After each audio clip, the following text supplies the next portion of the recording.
Alright, and here we are back again. We are looking at the first of our RC circuit videos, and we are looking at series first, just like we did for RL.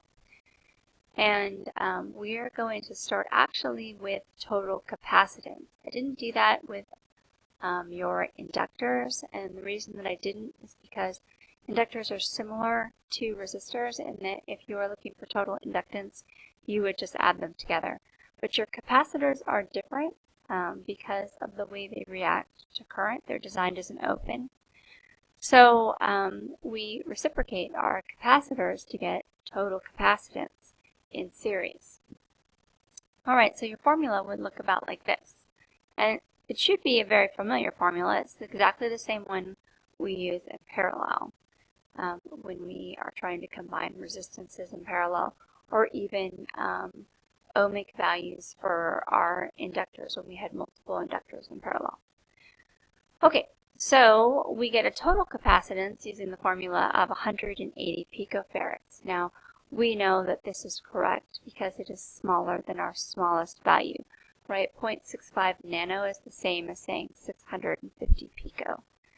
So 180 pico is smaller than 250 pico, which is our smaller value of the two. Alright, we're going to go ahead and cover that up. I just wanted to roll over that real quick. And we are going to start on ohmic values.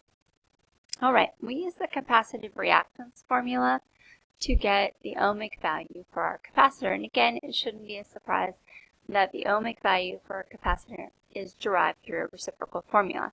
Now you'll notice a certain part of it, that bottom portion, is exactly the same as our inductive reactance formula.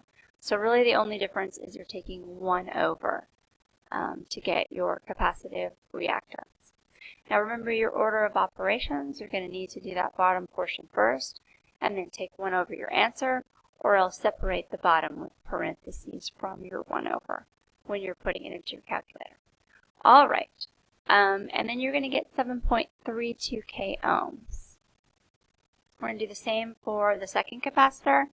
And just as a little refresher, everybody should be aware, but just in case, so that 2 pi, that's a constant. 34K, that's the frequency, the incoming frequency that we see over on the left-hand side by voltage, and 250 pico is capacitance. Alright, and our second capacitor has an ohmic value of 18.73K. Now, ohmic values for capacitors are the same as ohmic values for inductors and resistors, in that you can add them once they are in ohmic values. So you add like ohmic values in series. Alright, so if we're looking for total capacitance, we are just going to add capacitive reactance of C1 and the capacitive reactance of C2 to each other, and we get a total capacitive reactance of 26.05 k ohms. You should be familiar with our impedance formula. That is the square root of the square.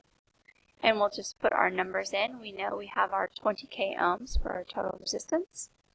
And we've got the added value of our 2 capacitive reactance, which is 26.05 k ohms. So we square both of those, add them together, and take the square root, and we get 32.84 k ohms for our impedance. Now, we know that this is right because it is larger than our largest number, but not as big as the 2 straight added together. So that's that little double check again. We go on to current, and current is voltage divided by impedance. So that's just the 55 incoming volts divided by our 32.84 k ohms, and we get a current of 1.68 milliamps. We're going to go on to voltages for each of our 3 components. This should be very familiar. It is just the same process as if you are doing voltages for just resistors or voltages for just inductors. You simply multiply current by the ohmic value. And so here we go. The voltage for our resistor is 33.6 volts. And the voltage for capacitor 1 is 12.3 volts. Again, that's the ohmic value multiplied by current. And the voltage for C2, 31.47 volts.